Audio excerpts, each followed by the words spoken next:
Francisco Reis, bem-vindo.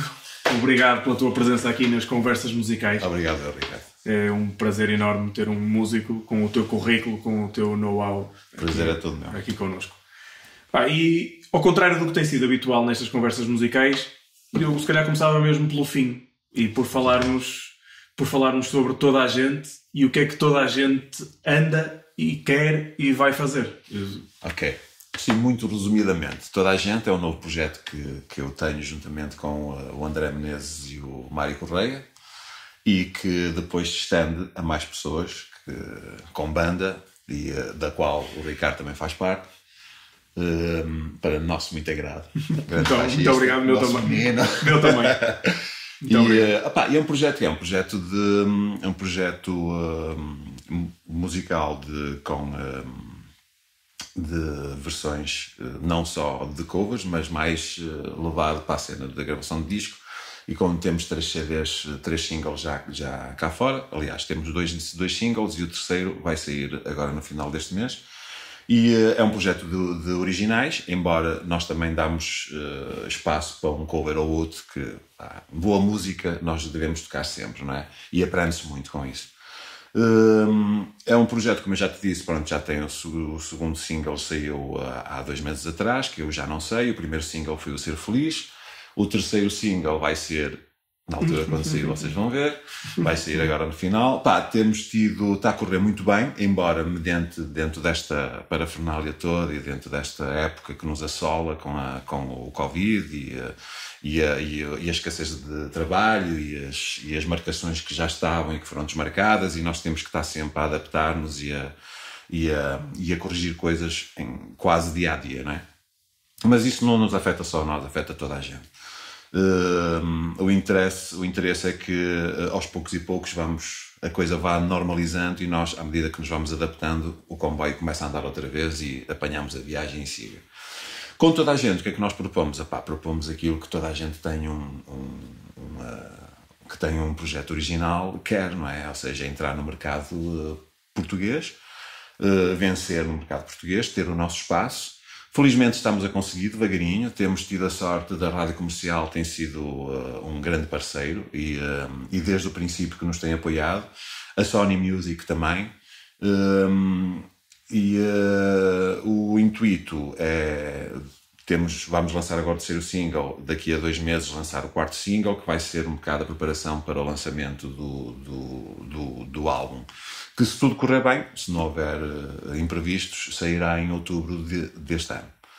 E basicamente é isso. Assim, não te posso dizer muito mais porque, como estás a ver, ou como estão a ver, é um projeto muito recente, não é? Sim.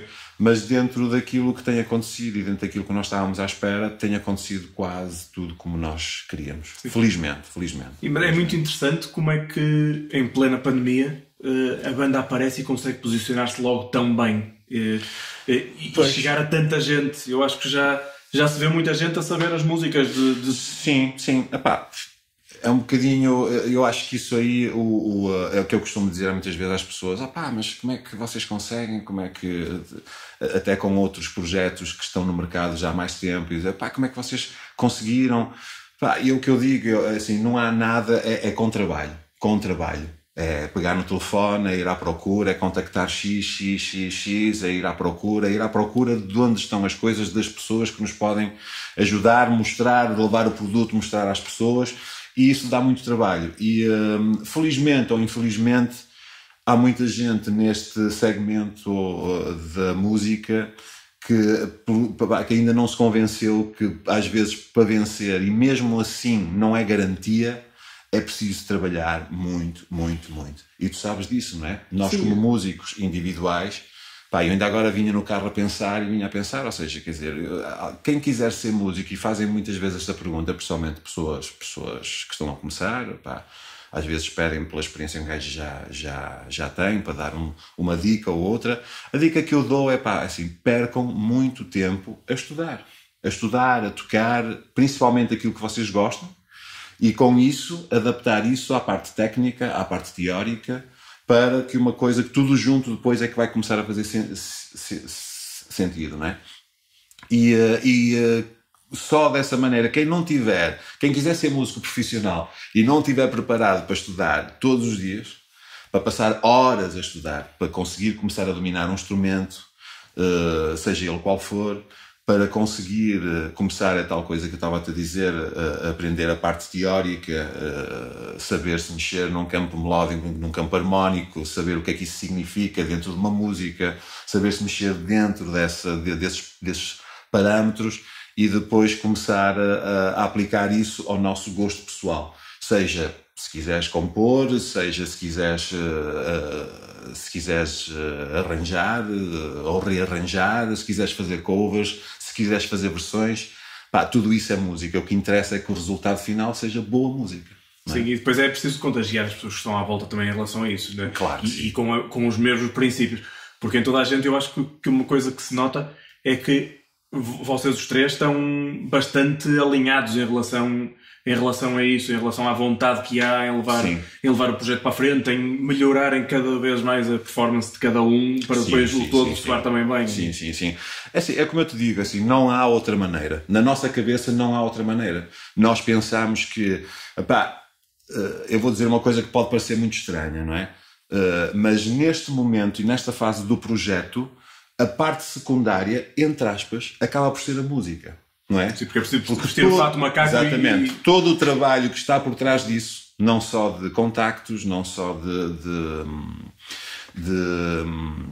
de logística, de imagem, de saber mexer e saber organizar e rentabilizar as redes sociais, que hoje em dia é uma constante da nossa vida, então principalmente nestes projetos que vivem muito, não só hoje em dia da música, mas também da imagem, e tudo isso dá muito trabalho, e é um trabalho diário que tem que estar sempre pum. Pronto, além disso, depois assim, todos nós são personalidades diferentes, a música une-nos, porque nós temos várias coisas em comum musicalmente e pessoalmente, mas curiosamente também com isso, com aquelas, são precisamente aqueles, o facto de estarem três cabeças e esse brainstorm que às vezes fazem com que surjam coisas que não, ainda não me tinha lembrado disto, sim senhor, boa cena e tal, e um contribui, outro contribui, e facilmente chegamos à conclusão do que começa a funcionar para nós e do que não começa a funcionar e do que não funciona, não é? E então, pronto, é um caminho, é uma aprendizagem. Todos nós temos o nosso percurso musical individual. Nem sempre é fácil nós unirmos percursos individuais e, em coletivo, não é? Porque trabalhar em coletivo nem sempre é fácil.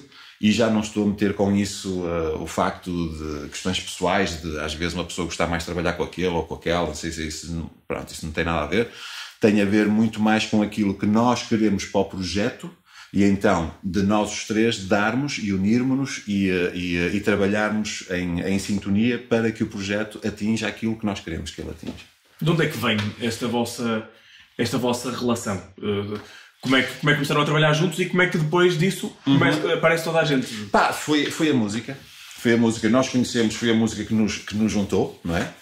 Pela estrada fora, em trabalhos que nós íamos fazendo.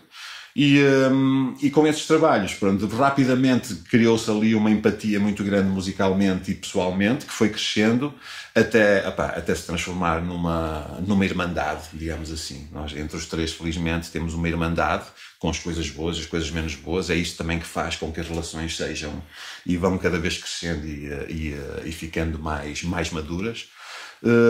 Até que, pronto, sempre gostámos de fazer coisas em conjunto. Decidimos, pronto, ok, porque não fazermos uma coisa termos um projeto em comum, dos três? Nome, ok, qual é a nossa dinâmica? A nossa dinâmica, a nossa parte de composição surge muito de como nós estamos aqui. Às vezes estamos os três a falar e de repente surge uma ideia ou uma expressão que as pessoas dizem ou que está na boca dos portugueses e à volta disso surge uma letra, surge uma progressão harmónica e a coisa começa aí e aparece um tema ou aparece uma ideia que depois é desenvolvida, não é? Até chegar a um produto final. E toda a gente, aquele, aquele problema que há sempre de escolher um nome, não é? Para uma banda, e qual é que vai ser? Pá, será em inglês, será português, e não, isso não, e não. E o toda a gente surgiu, pá, mas por que não toda a gente? Se nós fazemos música para toda a gente e nós queremos que isto chegue a toda a gente, pá, por que não toda a gente? E ficou aquela ideia no ar, tudo no silêncio, percebe? Pá, vamos embora, é isso. E surgimos toda a gente. É que depois dá uns trocadilhos engraçados e mesmo a apropriação do público, não é? Completamente, é uma expressão que está na boca de... Eu gosto de toda a gente, eu estás gosto de toda a gente. sempre a utilizar isso, percebes? Não surgiu com esse intuito, acabou por surgir esporadicamente, mas acabou por resultar bem, porque em termos de léxico funciona bem. Sim, é uma coisa que está sempre na boca dos portugueses. A nível de processo criativo, tu já deste uma pincelada de como é que as coisas funcionam. Fala um bocadinho mais sobre isso. Como é que apareceram os temas? Têm sido lançados um a um, mas eu sei que eles apareceram já mais... Ou quando o projeto foi avançando, já havia uma série de temas prontos a trabalhar? Os temas, nós já temos os temas todos feitos. Neste momento temos 6 temas que já estão produzidos, produto final. E os outros 4, o álbum em princípio terá ou 9 temas ou 10 temas. E os temas já estão todos feitos, com letra, com música. Quem está a produzir o álbum ou as músicas é o Pedro Saraiva. É isso que eu estava a te dizer há bocado, ou seja, o processo criativo vai sendo dessa maneira. Depois, é claro que a partir do momento que tu tens a ideia e queres, ok, a coisa vai neste sentido, nós fazemos música que gostamos, mas fazemos música a pensar em toda a gente, não é? Ou seja, nós estamos a fazer um produto para as pessoas, não estamos a fazer música para o nosso umbigo, não é? Porque é preciso ter essa consciência e não ter vergonha de falar nisso, porque nós estamos numa parte comercial, não é? E se nós queremos ganhar dinheiro com um projeto de originais, nós temos que ir de encontro às pessoas e não estar à espera que as pessoas venham de encontro a nós. Isso pode acontecer numa fase posterior e está a acontecer, felizmente. Mas demora o seu tempo, não é? Pronto, nesse processo criativo, às vezes o que é que aparece? Aparece primeiro uma produção harmónica. Essa produção harmónica pode ser feita por mim, pode ter sido feita pelo Menezes, pode ter sido feita pelo Mário, o que não quer dizer que seja ter sido feita por qualquer um de nós. Há sempre depois o trabalho dos 3 e o brainstorm dos 3 para poderá-se mexer ou não, percebes? Depois, nessa mesma dinâmica, vai surgindo letra e outras coisas, não é? A imagem para o single, capa, o layout, tudo isso. Não é? Tudo feito pelos 3, não é? Tudo feito pelos 3, sim. Nós temos a coisa organizada desta maneira. O Mário está incumbido da parte administrativa, é a função dele maior, tirando a parte musical. A parte musical dá-nos... É de nós 3, a parte criativa. O Menezes está focado numa parte mais criativa de imagem e da rede social, nesta parte em conjunto com o Mário. Eu estou um bocado mais na parte do que diz respeito à estrutura e logística musical, seja comunicação com a banda, dizer o que é preciso fazer no próximo ensaio, marcar ensaios, telefonar ao agente, fazer isso um bocado a parte de relações públicas, entre aspas, não é? Não quer dizer que o facto de eu estar aqui sozinho hoje aconteceu, éramos para estar os 3, mas infelizmente eles tiveram coisas à última da hora que não puderam e vim eu representar-vos toda a gente. Pois, muito bem. Como é que tem sido o trabalho com o Pedro Saraiva? Como é que chegaram a ele? Se foi logo a vossa opção e se pensaram, não, isto é produto para ser trabalhado por aquela pessoa? E como é que depois funciona a dinâmica dos temas? Se quando eles regressam a vocês ainda os reconhecem? Como é que tem funcionado? Se têm boas surpresas e outras vezes menos boas e tentam corrigir? Como é que funciona isso?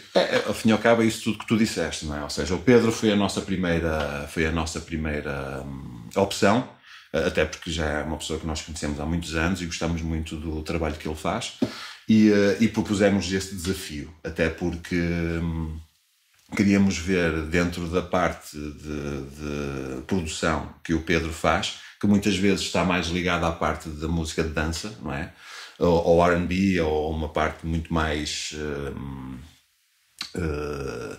como é que eu ia dizer, muito mais pop, muito mais uma vertente americana, que ele tem feito estes últimos anos muitos trabalhos nos Estados Unidos. E nós quisemos ver, queríamos ver, marcámos uma reunião com ele, mostrámos-lhe alguns temas e propusemos, olha, temos isto, a nossa ideia é fazer isto, com estes timings assim, gostávamos que tu fosses o produtor, o que é que tu achas? E ele mal ouviu os temas, na hora disse, eu gosto muito disto e quero fazer isto. Pronto, para nós foi um peso que nos saiu de cima, porque às vezes arranjar um produtor não é fácil, não é? Embora nós temos excelentes produtores neste país, mas às vezes não é fácil pelo facto deles, a maior parte deles, terem sempre muitas coisas para fazer. E muitas vezes não estão nos timings que nós precisamos, não é? Na parte da produção, a maior parte das vezes nós tentamos mandar o produto já o mais preparado possível. Não condicionamos o Pedro em nada, dizemos, o que tu tiveres que mudar, muda, o que tiveres que trabalhar, não sei o que mais. Pronto, nós queremos, mantém-te fiel a isto, que é o que nós queremos preservar na música. Mediante isso, depois ele manda-nos uma primeira mostra, não é? Nós ouvimos, discutimos, vemos, às vezes até nem mexemos em nada, dizemos, está no caminho, sim senhor. Ou então, não, Pedro, esta parte aqui não, queremos aqui, queremos manter, ou então se vimos, é preciso, então vamos lá gravar, e grava-se outra parte e não sei o quê. E o trabalho vai sendo feito dessa maneira. E com isso, pronto, já temos 6 temas produzidos, vamos agora para o 7º tema. E o projeto vai crescendo, não é? Com o input de uma quarta pessoa, e que está fora do processo de composição, se calhar às vezes chegam surpresas positivas até neste sentido de fazer o produto crescer. Não é? Completamente, e não só, ou seja, a equipa, como tu sabes, não é? Ou seja, a equipa não somos só nós os 3, a equipa é uma equipa vasta, e à medida que as coisas forem ganhando dimensão, a tendência é que essa equipa vá crescendo, porque tem mesmo que crescer, não é? E isso, alargo isso não só à parte do management, do agenciamento, que é a Inartéria, do José Garcês, e depois a parte do publishing e do falta-me agora o termo, tive agora pronto, da marcação do booking. E pronto, e essa equipa funciona. Eu não vou estar a dizer nomes, porque isso às vezes não é só com uma parceria, não é? Às vezes há mais. E para umas questões é uma, para umas questões é outra, e as coisas funcionam assim. Mas coisas que são base, tirando nós os 3, pronto, é a parte também do agenciamento, é a parte da banda, e pronto, basicamente a estrutura é essa, da qual também o Pedro faz parte, porque está ligado ao processo da produção do disco inteiro, e pelo menos neste disco vai ser sempre o produtor do princípio ao fim, e estamos muito felizes com o trabalho dele. Pedro, grande Pedro.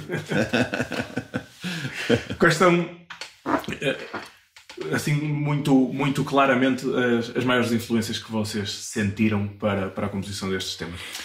Olha, as que cada um trouxe, claro, se calhar. Isso aí às vezes não é muito fácil de responder, porque todos nós temos influências diversas, ou seja, há muita coisa que nós gostamos em comum, mas depois, por exemplo, o Menezes tem uma vertente muito mais hip-hop do que todos nós, não é? O Mário tem uma vertente muito mais suave, muito mais melancólica, digamos assim, até pelas próprias características da voz dele. Eu tenho uma parte um bocado mais funky, mais também um bocado para aquilo que eu tenho tocado e pelo instrumento que toco, não é? Embora musicalmente acho que musicalmente naquilo que nós pudermos fazer bem, acho que nós devemos ir alargando os nossos horizontes, não é? E pronto, só que depois são todas esses estilos diversos que cada um gosta e que cada um tenta trazer até na própria composição, porque assim, eu quando componho, a não ser que seja uma coisa para alguém específica, se eu estou a compor para mim é aquilo que me está a sair, é o que eu estou a sentir, não é? Ou seja, vai quase sempre dentro de um caminho, porque tem a ver comigo, e a mesma coisa se reflete neles os dois, mas depois é essa mistura que faz com que um tema chegue ao fim. Também é isso que faz com que nós nos identifiquemos com o projeto de toda a gente, não é? Ou seja, nem é meu, nem é dele, não é de nós os 3. percebes? É de Que depois toda a se alarga, é de toda a gente. Sim, e a nível de letras também. Vocês... A nível de letras, o processo é o mesmo também. E há o cuidado de criar letras que depois as pessoas realmente cantem. Em português, claramente. Completamente. Isto vai muito naquilo que eu tinha-te dito há bocado, que é nós quando estamos a compor, mesmo as letras saem de coisas do dia-a-dia, não é? A nossa preocupação é pegar em coisas do dia-a-dia, não só do nosso dia-a-dia, mas do dia-a-dia de toda a gente. Desde expressões a situações, sejam elas amorosas, sejam elas profissionais, sejam elas do que for. E a partir do momento que uma letra começa a ganhar sentido e há uma história, que nós queremos sempre é contar uma história, e essa história, que quem vai ouvir essa história diz assim, pá, eu já passei por isto. Ou se não passei por isto, conheço alguém que passou, percebes? E depois, pronto, é juntar a música, musicar essa parte e surgem as músicas, surgem as canções. Com o álbum cá fora, qual será o passo seguinte? Concertos? Concertos. Epá, assim, o álbum será para culminar esta parte dos singles que vão saindo, não é? Que vão mostrando aquilo que toda a gente são, até sair depois um produto final. O álbum será não só para colmatar esse peso, ou seja, esse dar a conhecer às pessoas aquilo que toda a gente são, musicalmente, e depois também servir um bocado como cartão de visita para tal coisa, para o próprio agente, o próprio booking, o próprio publisher, ter um produto que pode-se inserir no mercado, levar a esta pessoa, àquela, não sei o que é, mostrar isto não só a nível de rádios, de editoras, de tudo que são meios de comunicação, de televisões, até porque tu sabes bem que quando há um single, se esse single não for bem promovido, possivelmente até pode ser uma música incrível, mas se não chegar às pessoas, vai-se perder, não é? E muitas das dificuldades nos projetos de originais, principalmente aqueles que querem entrar no mercado, como para se afirmar no mercado, muitas vezes é essa. A questão não está em ser... às vezes tem um produto fenomenal, fantástico, tem o azar é que não conseguem que ele chegue às pessoas. E para ele chegar às pessoas rapidamente, epá, há dois caminhos fundamentais. Perdão. Rádio e televisão. Rádio, porque vai andar sempre a passar todos os dias, não é? E tu, quer queiras, quer não queiras, levas com aquilo. Pá, ok, se não gostares, mudas ou deixas estar, não sei o que mais. Mas vais ouvindo e fica. Vai ouvindo, e muitas vezes também me acontece a mim, pá, às vezes até nem gosto muito de uma coisa e de tanto ouvi-la, dou por mim a cantá-la. Sim. Percebes? E diz assim, estou a cantar isto, eu nem gosto desta cena, estou a cantar isto. Pá, é o fenómeno que a música tem, não é? E a televisão, de tu apareceres num programa de 2 ou 3 ou 4 daqueles mais mediáticos, em que são vistos por milhões de pessoas todos os dias, e tu, numa situação, chegas logo a um montão de gente, chegas logo a toda a gente, não é? Depois, isso com o trabalho, com os concertos, a promoção, o tocar ao vivo, as redes sociais, tudo isso junto começa a fazer com que o produto comece cada vez a ficar mais implantado, mais rápido, menos rápido. Pá, acredito eu que não está nas nossas mãos, porque o nosso trabalho, o que está nas nossas mãos, nós fazemos. Agora, depois o resto vem por acréscimo. Eu acho que o segredo está em nunca parar de fazer, estar sempre a fazer, porque nós nunca sabemos onde é que a oportunidade vai estar, não é? E tu muitas vezes, até nem estás a contar e há uma coisa que tu fazes e torna-se viral e tu nem sabes porquê e nem vale a pena explicar, ponto final, ok, aconteceu, vamos embora, siga, sim. Não é? Se não dá, vamos continuar, se é isto realmente que nós queremos, vamos continuar até dar. Sim. Não é fácil, às vezes, sairmos daquela posição mais romântica em que eu sou músico, portanto sou artista, portanto a minha parte é cuidar de música, mas hoje em dia não pode ser só isso, não é? Nós temos que ser também, como dizíamos há pouco, vestir o fato macaco e ir atrás das coisas e ter outras competências para além da música. Cada vez mais. Porque temos um produto, claro, não é? Claro. É a nossa arte, é produto criativo, mas é produto. Portanto, completamente. É a nossa arte, mas também é o nosso negócio.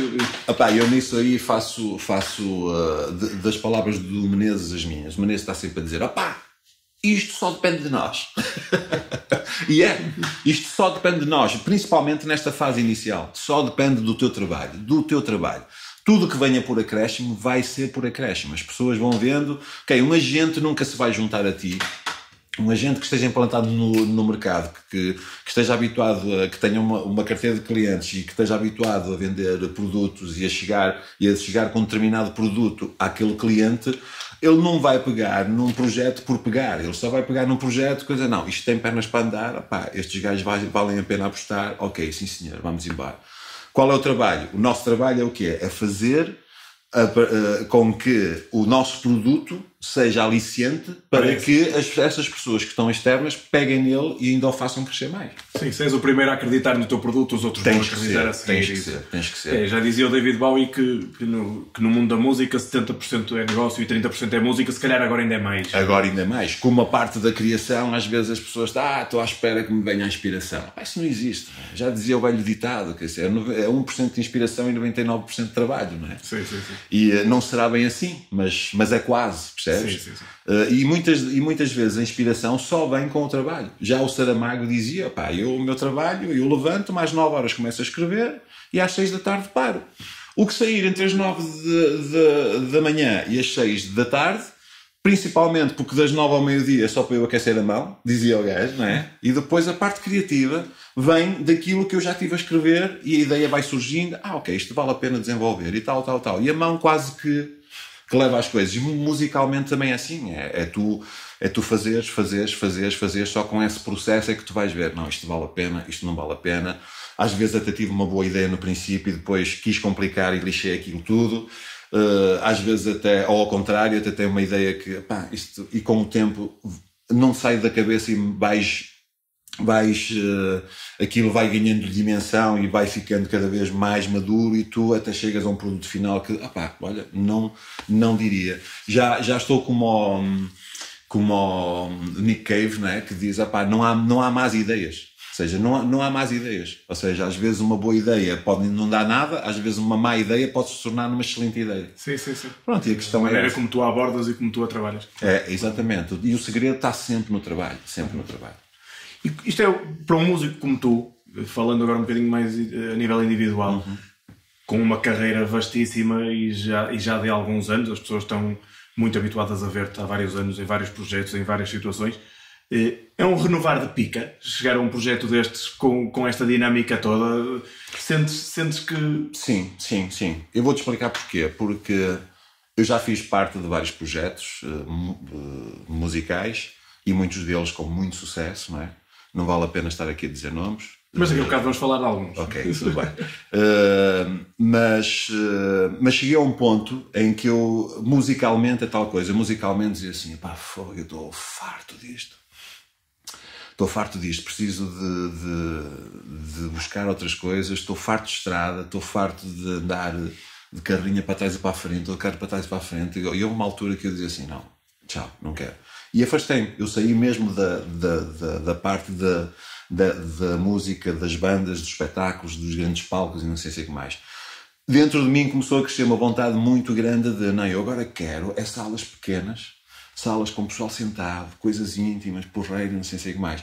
O que me levou a crescer musicalmente noutro sentido.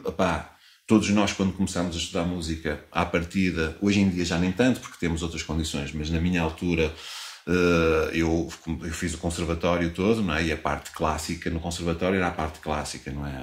Eu comecei a ter um contacto com o jazz ou a música mais popular com a vontade que eu tinha, então ia ver, ia buscar, não sei o quê, porque na altura não havia escolas especializadas nisso, só surgiram alguns anos depois. Mas pronto, com isto o que é que eu quero dizer? Com isto tive a vontade e a necessidade de começar a estudar outra vez. E com isto acabei por fazer mais 2 licenciaturas e mais 2 mestrados, um em canto lírico e outro em direção musical. E com isso tive experiências fantásticas. Tive vários anos em Inglaterra e em Itália. Podia ter ficado lá, mas a parte familiar não me deixou e não tinha muito a ver comigo. Lá está a coisa da saudade e a coisa de já estás um bocado naquela, não é? E ainda bem que não fiz, não me arrependo de não fazer. Não faço a mínima ideia onde é que podia estar hoje em dia, mas não me arrependo de o ter feito. Mas musicalmente cresci noutras vertentes, que eu acho que é fundamental, estás a perceber? Não quer dizer que, porque eu tenho a noção, eu sou uma pessoa que me chateio rapidamente das coisas. Tenho esse defeito. O que é que acontece? Eu não sou um gajo de estar a estudar saxofone ou só tocar saxofone a vida inteira. Eu preciso de mais coisas, man. Preciso de mais coisas. Mas se eu te perguntar, és saxofonista? É a primeira resposta. Sou saxofonista. Sou, até porque é o instrumento que eu toco mais e que me dá mais trabalho. No qual eu... E que eu acabo por desenvolver mais e naquilo que as pessoas me conhecem mais. Mas também tenho uma vertente muito de cantor lírico da parte que as pessoas praticamente não conhecem, até porque a maior parte das coisas foi feitas fora, não é? Que é um mundo que também me atrai muito, não é? Não tem nada a ver com esta parte do pop e do rock, não sei o quê, mas é um mundo muito fascinante também. E que te obriga a ter outra postura, obriga-te a pensar nas coisas, não só musicalmente, mas até pessoalmente, na maneira como tu cuidas, na maneira, o que é que tu comes, o que é que tu bebes, as horas que tens que dormir, ou seja, acabas por ter que ser mais uma vertente de um atleta profissional, ter essa vida, do que propriamente... do que não podes andar por aí, porque são coisas muito exigentes, não é? Mas também não foi aquela coisa que eu disse, ok, é isto que eu quero fazer a minha vida inteira. Não, quis fazer, surgiu por acaso, e com isso fui à procura, e foi o que eu te disse, acabei por me licenciar nisso e fazer um mestrado, e depois a parte da direção musical, direção de orquestra, não sei o quê, que é outra coisa que eu acho fascinante, não é?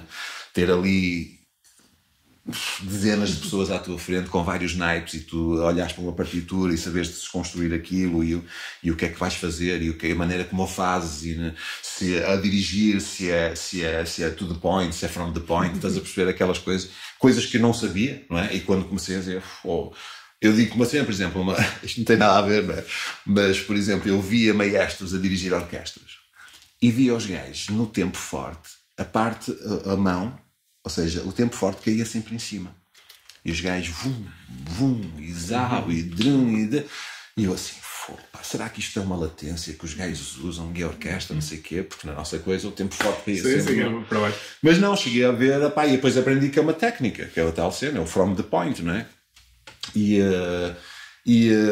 Que é usada para quê? Para tu dirigir certo tipo de obras que precisam às vezes um selanço, uma dinâmica em que não podes estar ali, não, que tens que, ao fim e ao cabo parece que tens uma quadriga, não é? E são as rédeas, ok, agora preciso andar aqui.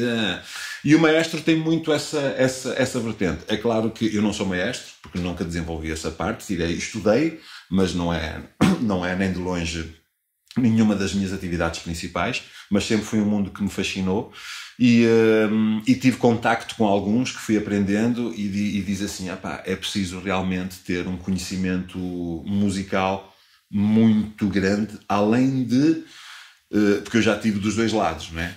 Embora não a maior parte das vezes não profissionalmente, até academicamente, mas tu estás na parte musical, na parte do músico e na parte do maestro, e tu vês como é que essas duas forças dinâmicas tanto chocam como se unem, percebes? E tu nesse processo começas a chegar a muitas conclusões que depois podes aplicar no teu dia-a-dia, musicalmente, pessoalmente. Sim, é muito interessante. Também é interessante perceber que em toda a gente as pessoas finalmente veem também essa tua veia de cantor, assim mais publicamente, não é? Sim. Que é... Como é que sentes-te bem com isso? Ou sentes-te de alguma forma intimidado por te mostrares a cantar? Não. Nunca me senti intimidado por começar a cantar, até porque eu sempre cantei. Nunca assumi como cantor principal nos primeiros anos. Não tive 2 projetos em que me assumia como cantor principal, mas foram coisas muito... que nunca fiz questão que chegasse a... Eram coisas que me apetecia fazer e eu fiz, sim. Percebes? Até porque isto depois leva-me a outra parte, ou seja, eu só estou num projeto como toda a gente, por ser com as pessoas que estão e por esse trabalho estar dividido pelas pessoas, porque sinceramente eu digo, sozinho eu acho que não conseguia. Acho que não tinha paciência principalmente por essa minha questão de hoje quero uma coisa, amanhã já... E pronto, é preciso ter essa disciplina, essa dinâmica. E ainda bem que é assim. E está a correr bem, e estou-me a divertir imenso. E só assim é que eu deixei aquela parte de já estava farto daquilo e voltei outra vez. Não deixa de ser um bocado estranho para mim, a parte do cantar, principalmente quando tu metes um bocadinho do canto lírico no projeto, não é? Não é uma coisa que domine, nem nada disso, nem é isso que nós pretendemos. mas é uma coisa que também pode trazer alguma diferença, não é? E isso aqui, por muito que eu esteja a falar, a melhor coisa é quando vocês ouvirem é que vão perceber aquilo que nós queremos e que tenha o impacto que nós queremos que tenha. Mas percebe-se também muito trabalho de conjugação de vozes e de harmonias. Eu acredito que isso seja uma das coisas que te apaixonam trabalhar. Completamente. Até porque assim, não havia outra maneira, porque assim, todos nós os três cantamos, não é? É claro que o André e o Mário assumem duas vozes principais, não é? Até porque os timbres deles são fantásticos. O meu, eu não vou estar aqui a falar porque não sou sempre suspeito, não é? Mas nem quero ter essa parte, até porque tenho que assegurar uma parte que é o saxofone, que acaba por ser uma terceira voz, não é? E manter o saxofone como uma terceira voz na maior parte das músicas não é uma coisa fácil. Curiosamente, não é uma coisa que também nos deu muita dor de cabeça, porque acabou por surgir naturalmente. Isso mais uma coisa que surgiu naturalmente, que é bom que seja assim. Mas depois, é claro, a partir do momento que vai surgindo, ok, não, entra aqui, sai aqui, as coisas têm que estar com essa junção que estavas a dizer, com essa harmonia, não só musical, mas também fora. Isto depois e como há 3 vozes, ou 4, digamos assim, essas 4 vozes têm que ser planeadas durante a estrutura de uma música, não só para cada uma ter o seu espaço, para que nenhuma se atrapalhe uma à outra, e quando estão as 3 se conjuguem da melhor maneira possível. Sim, aí nós temos... Mas é como eu te digo, até isso sai-nos de maneira natural, que é muito bom. E soa muito bem porque os timbres casam bem, não é? Sim. É como eu te digo, eu sou suspeito para falar, mas para já tenho gostado muito e temos gostado muito dessa nossa vertente que também caracteriza toda a gente. Não há uma voz principal assumida, há 2 vozes que dividem as 2 partes principais, e depois há uma que complementa com segundas vozes, e a parte do saxofone que entra numa parte individual, mas que não está junto com as vozes, acaba por ter uma parte de arranjo de arranjo de sopros, que eu, quando os faço, não penso no arranjo, nos sopros, na formação normal, digamos assim, que geralmente costuma ser trompete, sax e trombone, ou o barítono, ou os 4, e acabo por fazê-lo tudo com os saxofones, que acho que fica com uma sonoridade incrível, que é uma cena que me apaixona. E que eu nessa parte trouxe isso para os toda a gente. Acho que é o projeto indicado e o projeto ideal para eu experimentar isso. E tem surgido e na minha perspectiva, tem resultado muito bem. Sim, senhor. Vamos um bocadinho atrás, tu já falaste do teu estudo de conservatório, etc. Quando é que entras para o mundo das bandas e como é que depois a tua carreira a partir daí... É assim, eu acabei o conservatório, depois acabei por... a tal coisa, queria mais, não é? E eu sou de Santa Maria da Feira, e depois fiquei naquela, e agora o que é que eu faço? Não sei o que é, só havia a escola de jazz no Porto. Então, faz as malinhas, vamos... E felizmente tinha condições para isso, tinha carro, tinha não sei o que é, e acabei por... pelo menos por uma vez por semana, inscrevi-me na escola de jazz, ia lá para ter aulas. Daí comecei a conhecer gente, comecei a conhecer pessoas, comecei a ter projetos também com essas pessoas. Uma delas foi o Raul Marques, né?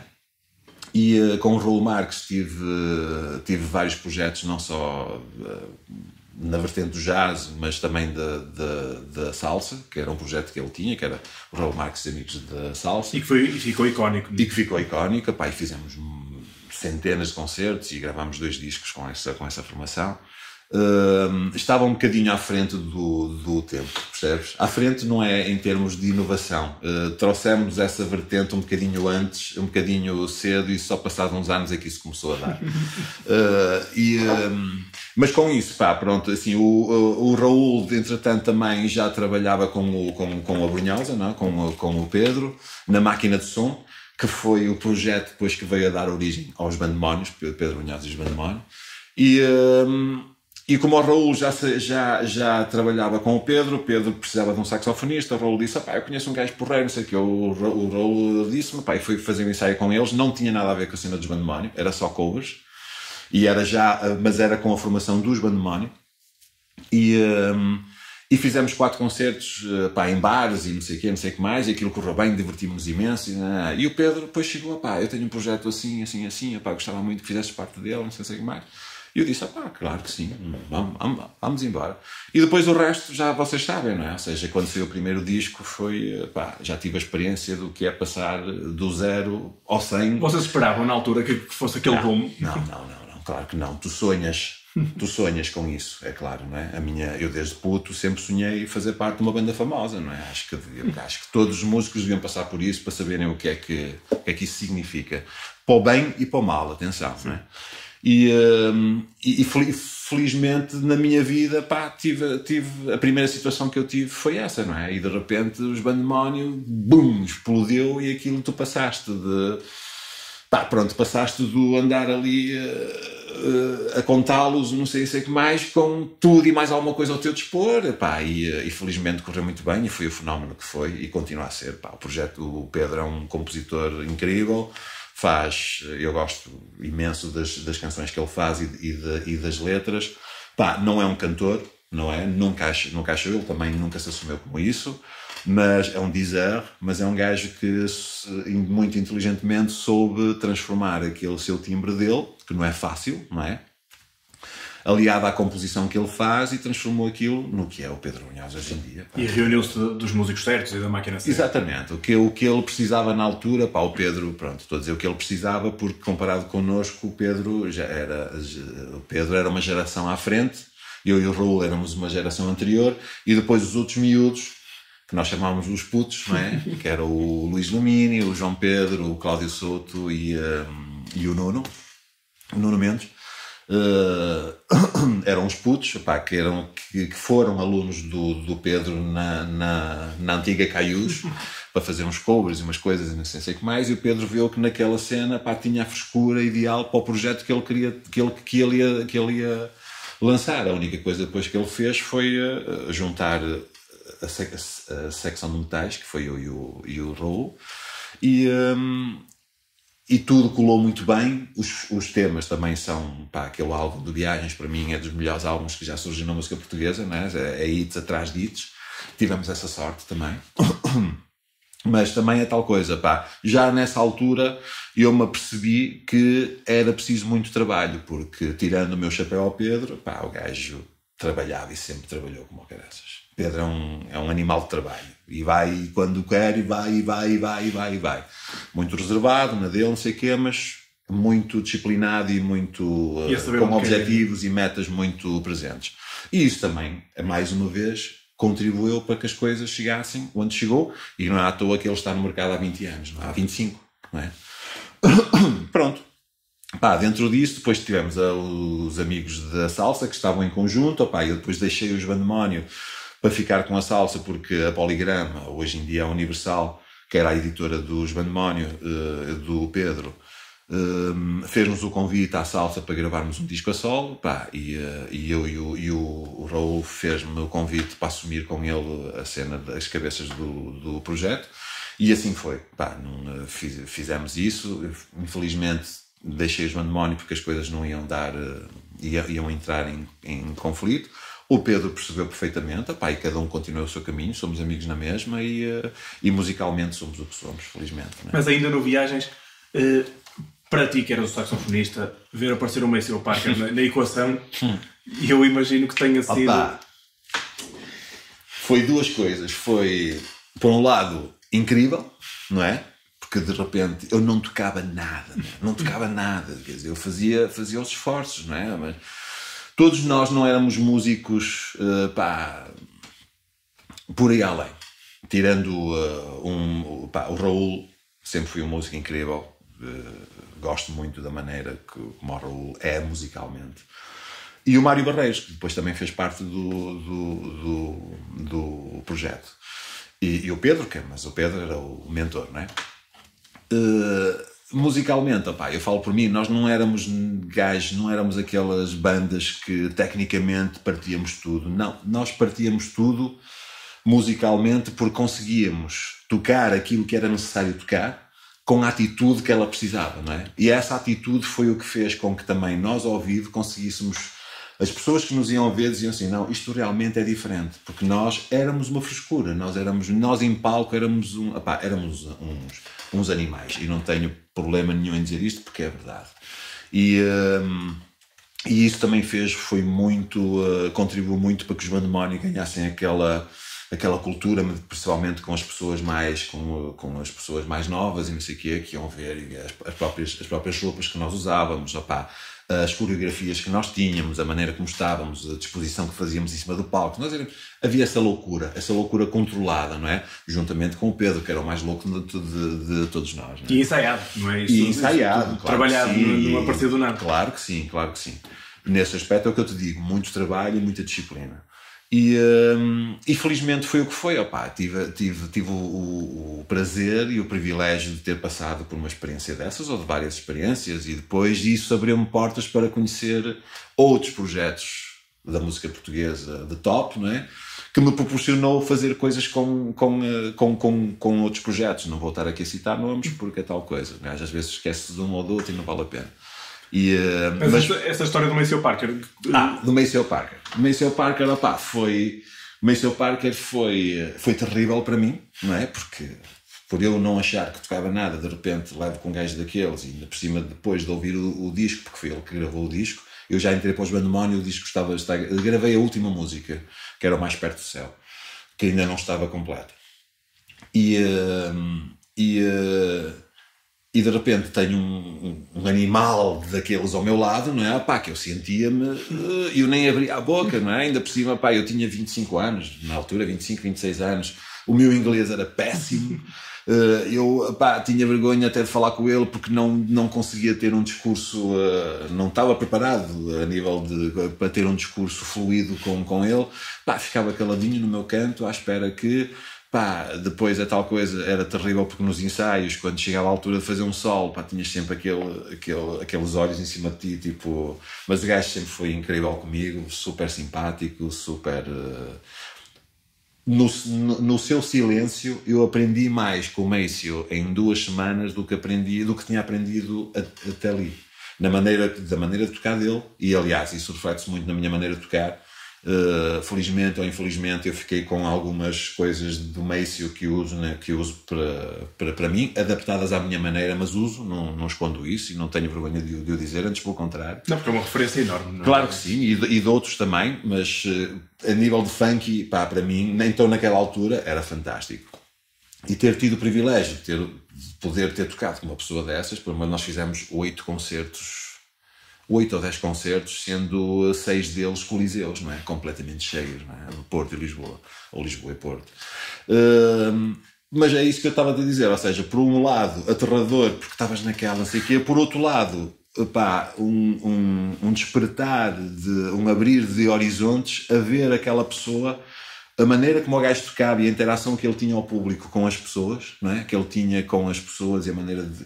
Ele ensinou uma coisa que era assim: a partir do momento que eu chego a um ponto onde eu quero, eu tenho as pessoas na minha mão. A partir que eu tenho as pessoas na minha mão, eu depois levo-as para onde eu quero, não é? E eu fiquei naquela, na altura não percebi muito bem o que é que ele queria dizer com aquilo, não é? O gajo, como é que...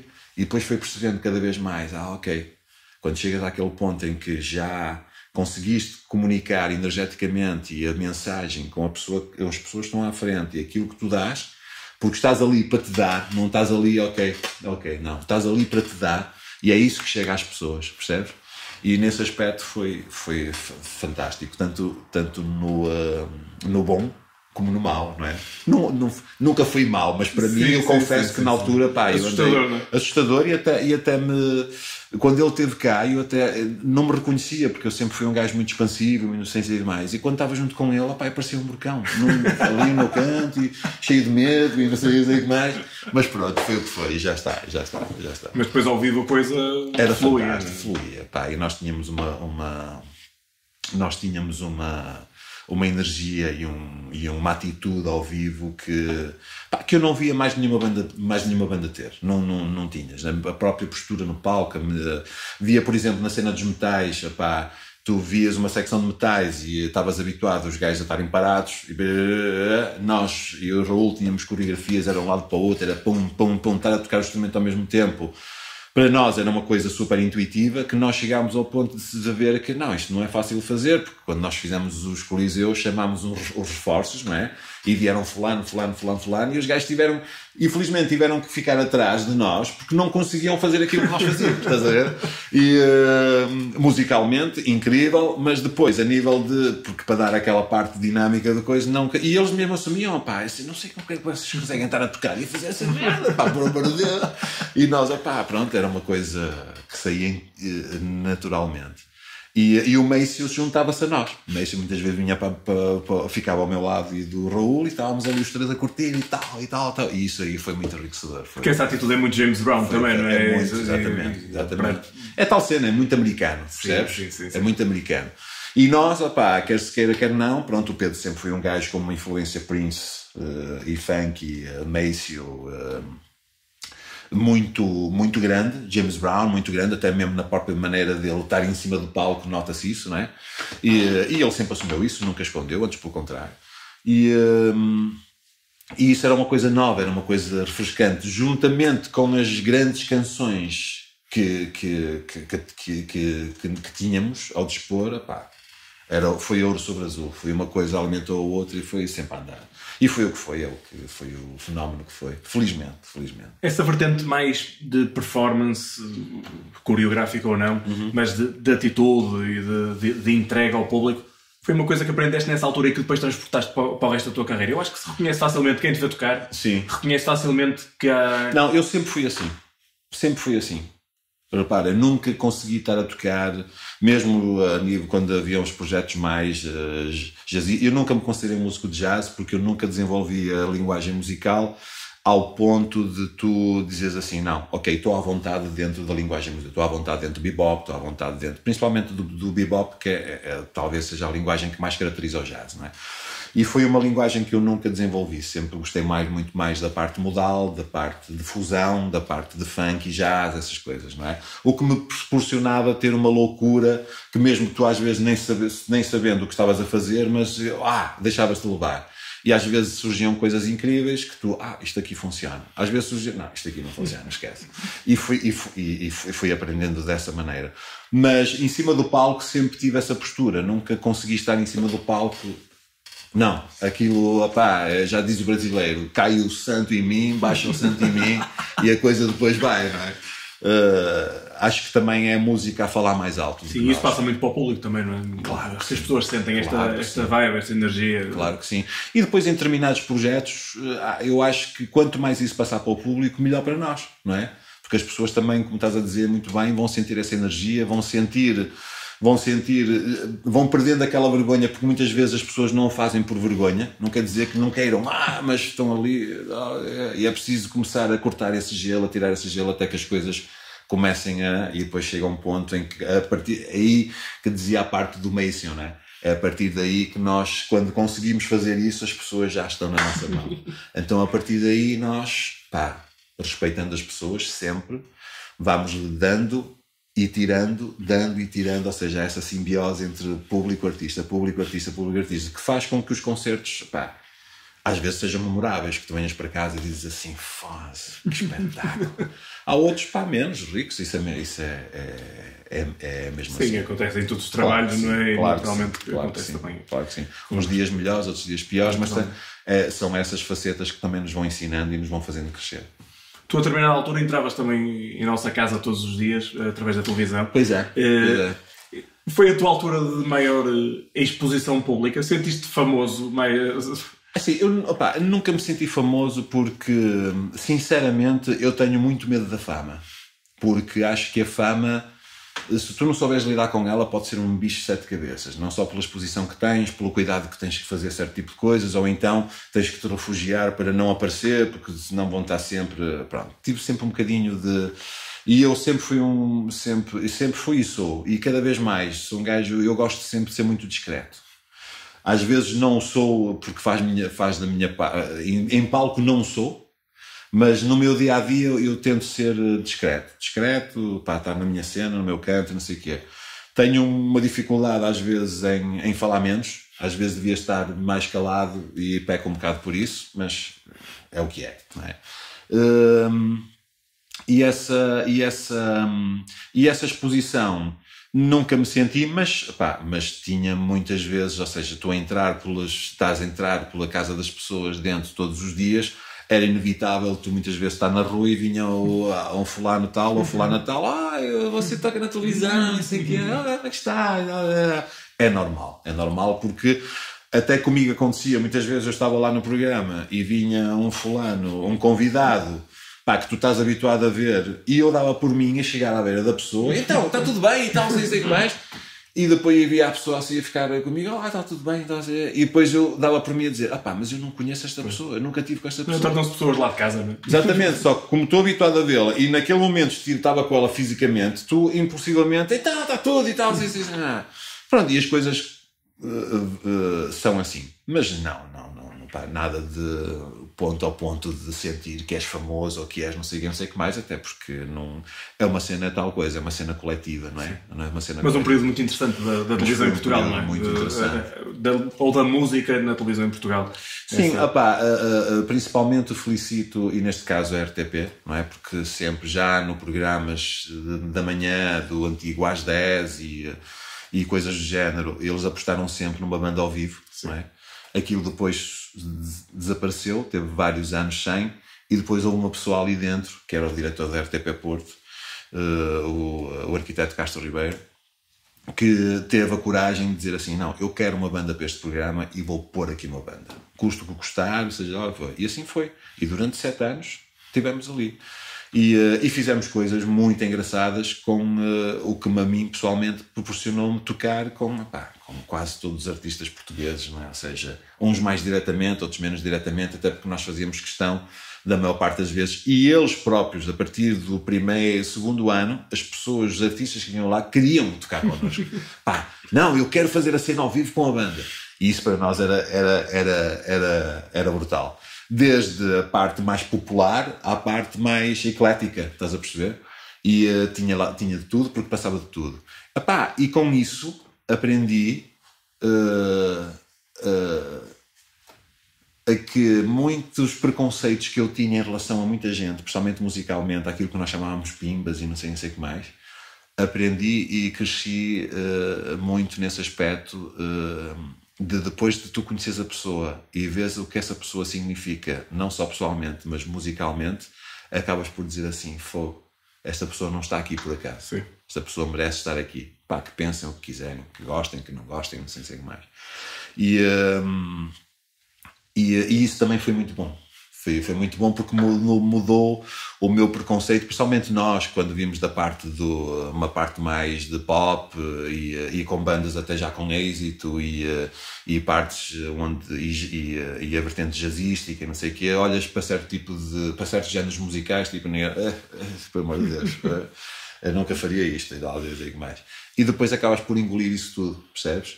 Há coisas que eu continuo a não gostar, mas há coisas que eu principalmente mais pessoalmente do que musicalmente. As pessoas que o faziam, que eu às vezes até tinha uma ideia tipo, depois quando as conheci dizia assim, realmente o ser humano é uma coisa tanto para o melhor como para o pior, e eu dava por mim a fazer juízos de valor de certas pessoas que depois quando as conhecia dizia assim, merecia estar engolidas a língua, não é?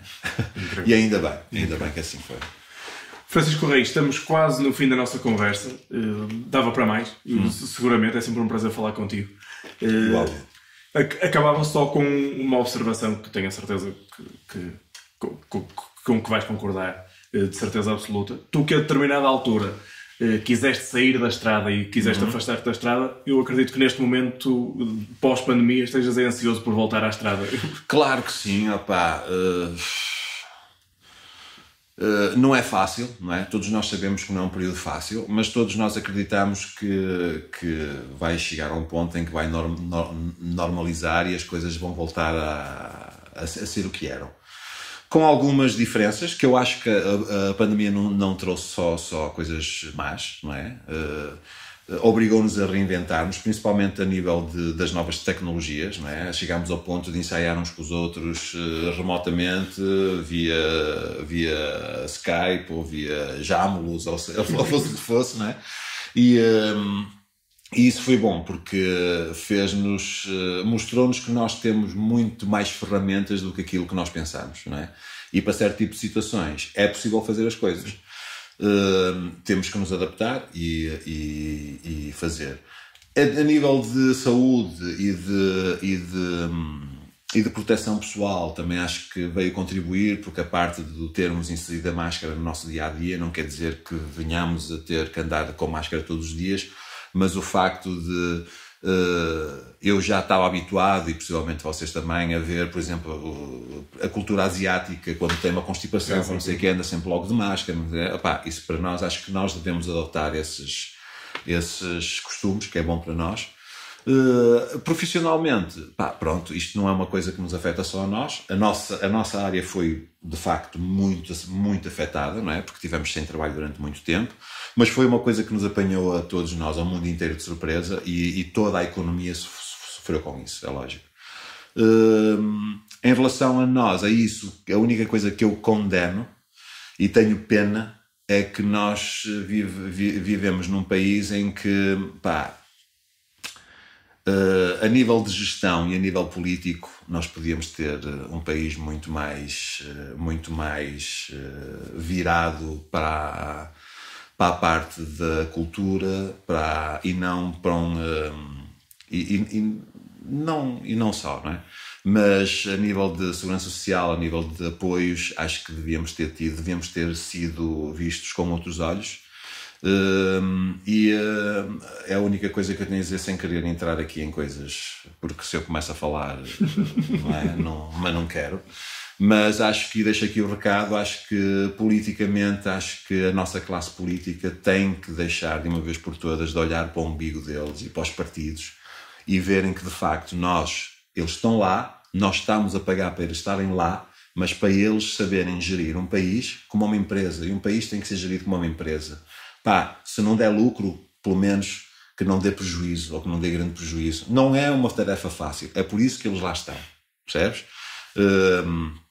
E que de facto nós cada vez mais venhamos a ter menos situações de corrupção, de pessoas que nos governam e estão com processos criminais e continuam a cumprir as funções deles e saem dali e vão para outro cargo são os jobs for